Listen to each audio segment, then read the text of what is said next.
Let your heart open. How beautiful is that? Well, I wanted to begin today with a quote, and the quote comes from the Science of Mind, and it is let your heart open. How beautiful is that? Well, love alone can overcome fear because love surrenders itself to the object of its adoration. The soul must make a complete surrender of itself to the spirit. That is, the law must come under subjection to the spirit. The will of the spirit is peace, clear thinking, and happiness. It could have no other will. And that was Ernest Holmes. When we think of the idea of surrender, I think sometimes we get just, a little bit confused about what that actually means. And surrender is not about giving up. It's about allowing ourselves to drop into our own self, drop into the essence of who we actually are. And as we do that, we begin to live more authentically, but we live with a great sense of power and purpose. There is a part of us that knows exactly who we are, what we're here to do, all of it. It's all there. And also everything we need to move that energy forward, we all have that. So when we surrender, what we're doing is we're allowing ourselves to work from the inside out. We're able to take time to breathe and process, but we do it inwardly rather than outward. So rather than, if we're feeling sad or we're feeling angry, we're not going to project that onto another person. That would be an outward act. What we want to do is go in and check, what is it that I need right now? And allow ourselves to drop into that understanding of there is a power within me that is infinite and eternal. It is all powerful and all knowing. We tell ourselves lies all the time. We tell ourselves, I don't know what my purpose is. I don't know what I'm supposed to do. I don't know. It's a lie because we do. We may not be consciously aware of it at the moment, right? We might need to remember it, but it is here and it's in our heart space. It's never left us. And as we tap into that, there is a revelation that flows up and through us, and we begin to create a life that's truly joyful. Now, that doesn't mean there aren't bumps in the road, because believe me, there are bumps in the road. Yes, the ones out in the street and the ones that are the life path, right? Those bumps, we look at them sometimes and we call them bad and wrong, but what if they're points of redirection? What if they are meant for us to refocus? What if those points that feel a bit painful or difficult actually are moments of revelation? And so as we surrender, when something looks out here, or we've hurt ourselves, or we've got money troubles, or we're trying to figure out housing situations, or we're in relationships that aren't working, whatever the case may be, it doesn't really matter, because the power within us knows exactly how to deal with all of it. And when those bumps in the road come, we have an opportunity, because sometimes they move us in a new direction. If we would allow ourselves to surrender, okay, not give up, but surrender into that deeper power and essence, and ask ourselves, what do I need? And really, who am I? When we remove all those masks that we've been, hiding behind for, I don't know, a lifetime, we start removing those masks, and all of a sudden there's a freedom, because we don't have to pretend anymore. We don't have to put on a mask for this person and a different one for that person and a whole different one for this. And instead, what happens is we just show up as we are. We show up in that place of personal power, not power over anyone else or anything else. It's not a manipulation. It is an eternal power that is within each and every person. And because we've been created unique and special, there's something that we're here to do. Now, when we're not doing it, we feel a little disconnected. We feel out of sorts, possibly. But the minute we align with it, it's like it's like a fire starts to burn inside us. And we're able to move through difficulties with a greater sense of ease. And even being joyful, regardless of circumstance, because circumstance doesn't define us. So, where do we find this power? Well, we begin by checking our thinking. Check what we're thinking about. What are you thinking about right now? Is it positive? Is it productive? Is it critical or judgmental? Is it a desire for lunch or breakfast? Doesn't matter what it is. It's just a thought. However, our thoughts are the very things that move this power into motion. And that happens when we sit back and know who we are, then that power is used for good. So if I'm a powerful being, I'm going to find in my heart space my true desire. And then from there, I'm going to begin to think about and move in the direction of that. And there's something about figuring out what we truly desire and working with it that makes us a little excited, right? It's like turning up the fire on whatever's going on in our lives. We begin to open up to something bigger and brighter. So the journey that we're on, when we think of surrender, we want to think about empowerment, because surrendering is one of the most powerful things we can do for ourselves, but also for life. Remember, there's only one thing going on. We're all some part of it.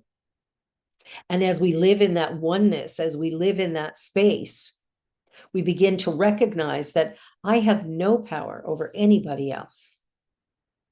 I cannot inflict myself on anybody else. What I must do is find myself, find my voice, find my truth. And I can't do that looking out there. However, looking out there, that's a mirror. It is a mirror of what's going on in here. So if my life is chaotic and disrupted and a mess, then I can go, whoa, where's my thinking? Well, my thinking is probably chaotic and messy at the moment too. So let me just go inward for a moment. Let me take time in meditation to quiet the insanity and begin to allow for the possibility that the answers I seek, I already have them. There is nothing out here. Everything out here has already been created. What's happening within us, that's been there from the beginning.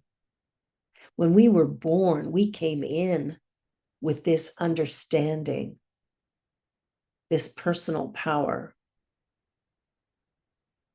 And as we rest in that, we can begin to live, pardon me, an authentic existence because we know who we are. The journey that we're on is not about fixing ourselves because we're not broken. We are here to live life. And life is a mess often. But that doesn't mean it's bad. Again, when that mess, pardon me, when that mess shows up, it's like, wow, let me look at that and let me go within again. Let me ask myself, what do I really need? What do I desire? When I can tap into that and then meet my own need, right? Nobody meets my needs but me, right? I must meet my own needs. I know some of us like to think it's our spouse's job or our parents' job or our boss's job or our neighbor's job. So it's somebody's job to make me happy. We think if we go out and buy a car or a house or meet the love of our life, that all of a sudden everything is a bed of roses. Remember that roses come with thorns. And that's a perfect depiction of what life is like. It's beautiful and it's painful. It's stunning and it's ugly. It is all of it. And when we can get to the place of going, it is what it is, and live in the mess with a joyful heart, with a loving consciousness, our world is transformed, at least for us. But if enough of us do it, we create an impact. We create an impact on a bigger scale. All of a sudden, we're changing the energy, the vibration of life. Because remember, everything is vibration. Our bodies, the air that we breathe, the computers we're working on, all of that is just energy. And as we begin to manifest new ways of being, as we begin to understand that we are creating our life experience, that we are the ones that are doing the creation, we can check in. What am I thinking? What am I doing? How am I living? Am I living in accordance with what I believe? Or am I pretending? We've been taught to pretend. We've been taught to fake it. Fake it till you make it. Anybody heard that before? Yeah, fake it till you make it. What if instead of that, we choose to find out who we are and live from that without hiding, without apology?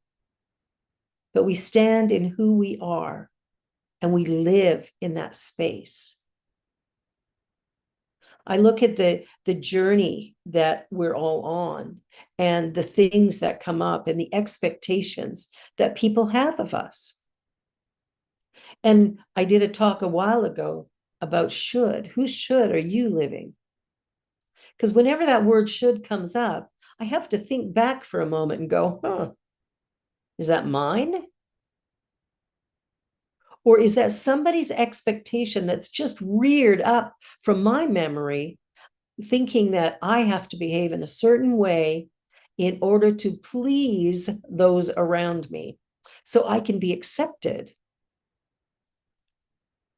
What if instead of trying to be accepted, we chose to live authentically? We chose to figure out, what is it that I need in this moment? And live from there, to ask for what we need rather than expect people around us to know when there's something we need of them. Learning to ask for support and being okay if somebody says no. Keep in mind, no is a complete sentence. It doesn't require a qualifier. Somebody invites you to the movies, you don't want to go. You think you should because it's your friend and you don't want them to go alone, but you really don't want to go? No. It doesn't require justification. If you said yes, it wouldn't require justification. When we allow ourselves to begin to live in a deeper place of our true self, what we'll do is we will grow and we will change and we will expand and we will become a greater, a greater version of humanity, I suppose, because we'll show up more loving. You see, I was created unique and special. And as I learn that about myself, see, that's who I really am. That's what I really am, is this unique, special, spiritual being having a human experience. And my human experience is often messy. I mean, I've been married 5 times. Believe me, there's mess. I had a husband arrested by a SWAT team once. There's been mess. But I'll tell you what, all of that mess, all of the things that I went through in my lifetime brought me to here. So I am grateful for the journey because I like where I am. I enjoy my life at the moment. Even with my broken shoulder, it's like, oh, well, now what? Joking with the nurses and the doctors in the midst of tears streaming down my face, and joking with the EMS people as they're trying to move me and get me into the ambulance and get me to the hospital. Like, it's like we have a choice. We have a choice in every moment to show up or not. And by show up, I mean to actually be present to what's going on, being present to the people around us. And sometimes that means we're going to be late for something. But if our little child is crying as we leave the house, maybe we go wherever we're going a little late and we take time with that small child. Or if we're driving down the street and we're sitting at a red light and there's a pedestrian crossing with their walker, and they're really, really slow, and the light turns green and they're really, really slow, but you want to get where you're going, take a breath. Just take a breath. That person's walking slowly, probably because they're in pain. Take a breath. Love them where they are. Love them where they are. It doesn't take a lot of energy to be kind.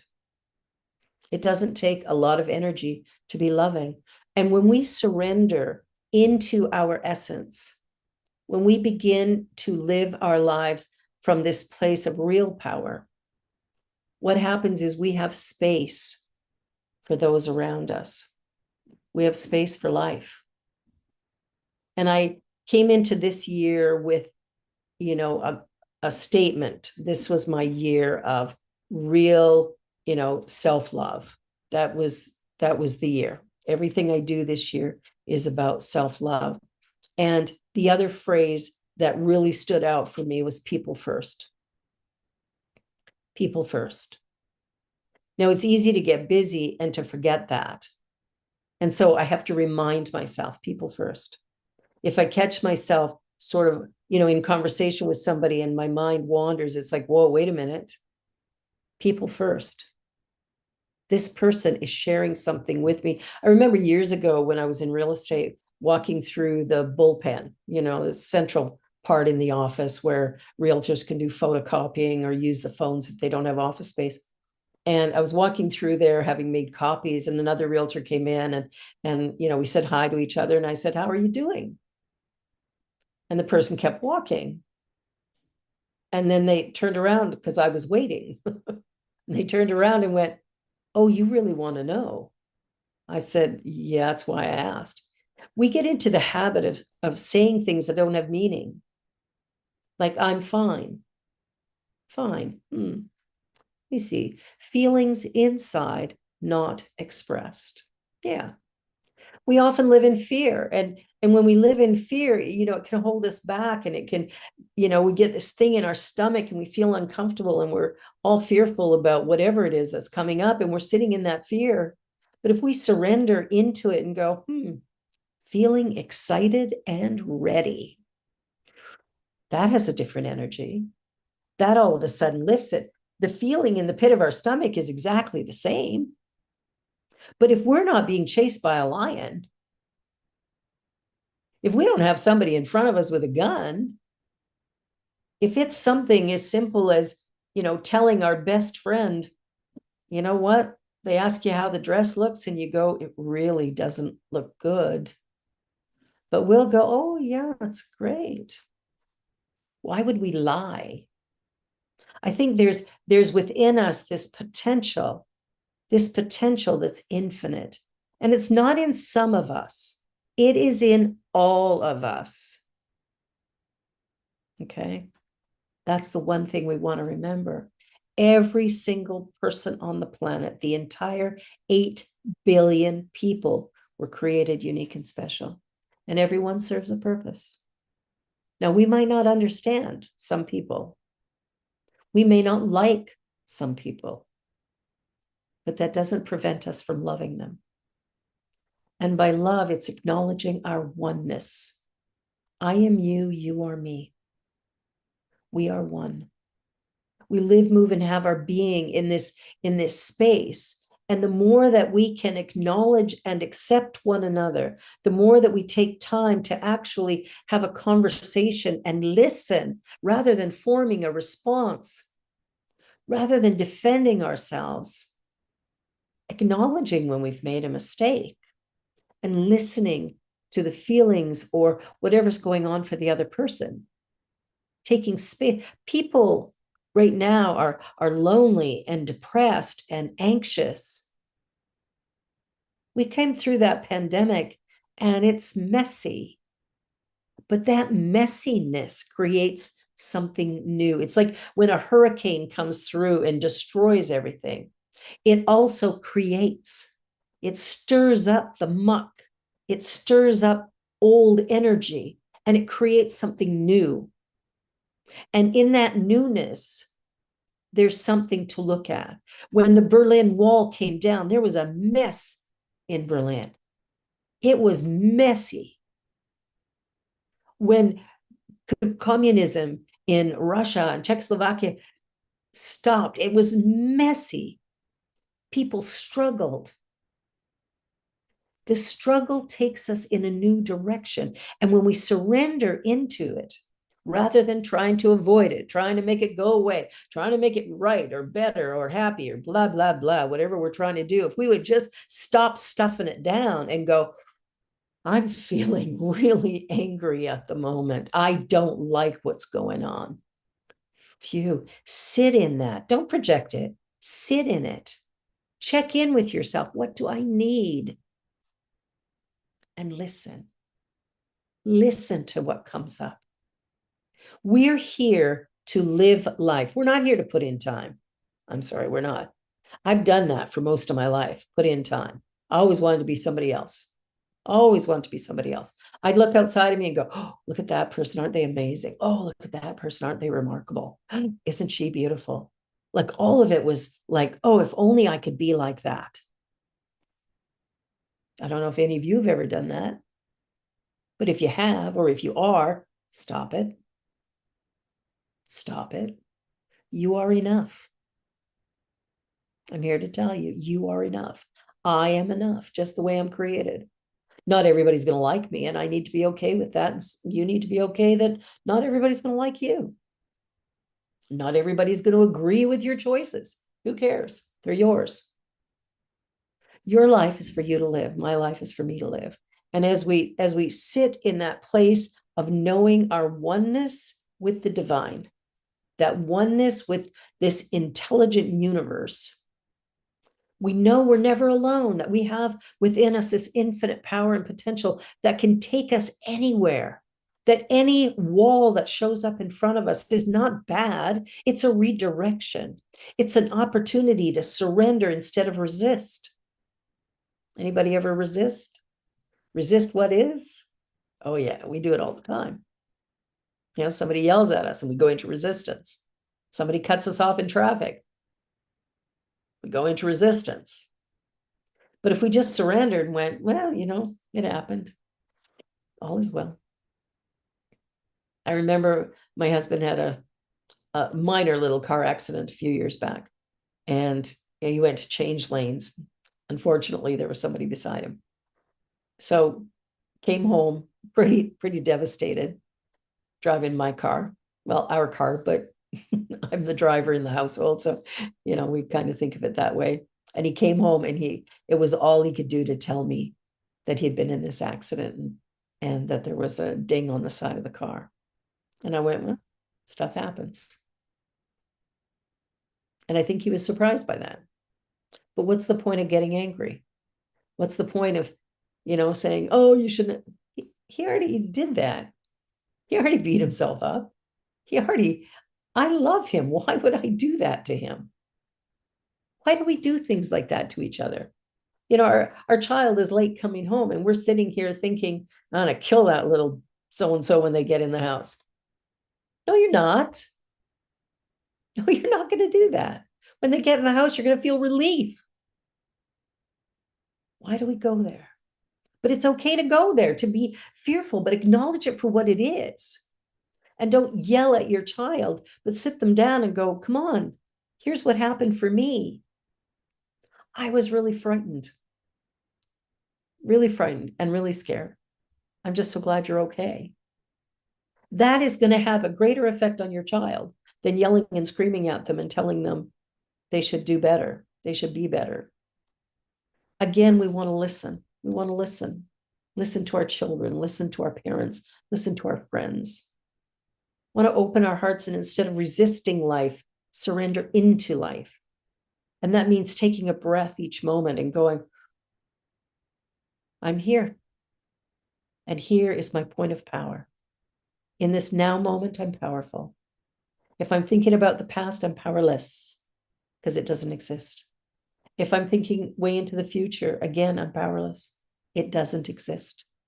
But in this now moment, I can make choices that fuel my life. I can make choices that enliven my community. I can make choices that are loving and beautiful and kind.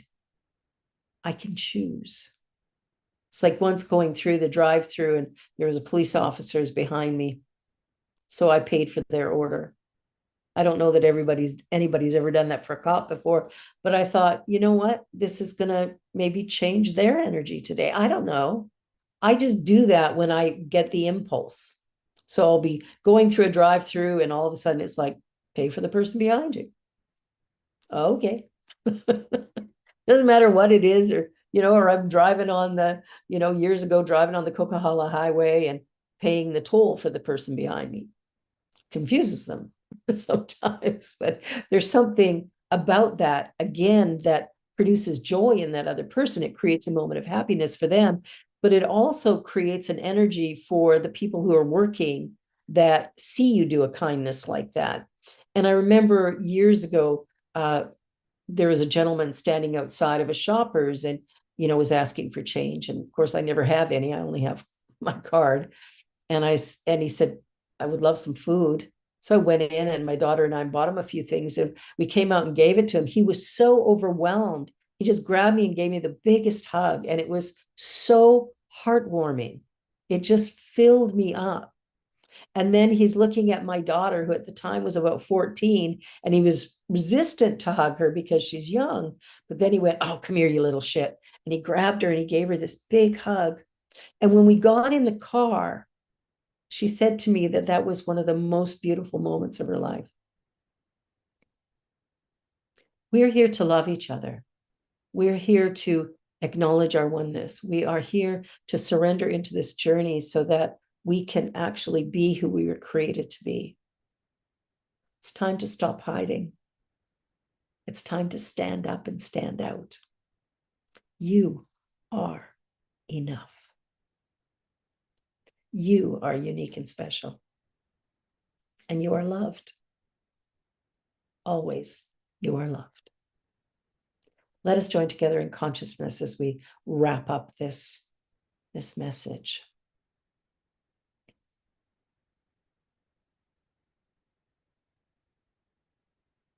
As I pause in this moment and take a deep breath, I feel connection. There is only one power, one creative energy, one divine essence. This one power is everywhere present. It's all powerful, it's all knowing, and it's right here where I am, right there where you are. It is being me. I am it. It is me. And as I accept that I am one with this infinite power, I acknowledge that that makes me powerful. And if I don't feel that at the moment, I choose to just surrender into my heart space and love myself as I am, where I am. Nothing to judge or criticize, just a moment of sweet, pure love and acceptance. I know that I'm truly a divine idea in the mind of the One, that I am a part of something remarkable and glorious, that I have been created unique and special. And it is in knowing this that I feel a real sense of freedom and liberation. It's easy to love, so easy to love. And so I bring myself back to that moment by moment. And I love myself enough to feel what I'm feeling. I love myself enough to be vulnerable publicly. I love myself enough to share my story and to love my journey, even with all the mess. It is in this space of love and compassion, of forgiveness and kindness, that we journey through in a beautiful and remarkable way, and life becomes transformed. We start to see the beauty of each moment, the changing of the leaves and the warmth of the sun, the coolness of a breeze. Change is constant. Resisting change is a waste of energy. But embracing it, welcoming it, allowing for it, moves us in a new way, creating glorious lives of love and joy and peace. Yes, that power is present within each and every one of us. So my heart is filled with gratitude as I think about this, gratitude for this moment, gratitude for each one of you are here, gratitude that life really is working out. And when I don't understand it, I surrender. I surrender before the cosmic sledgehammer comes out to move me. I surrender in the moment. I surrender into life. And for all of this and so much more, I am deeply and profoundly grateful. So in a state of love and grace, peace and joy, I release these ideas into the law of mind action. It is done. All is well.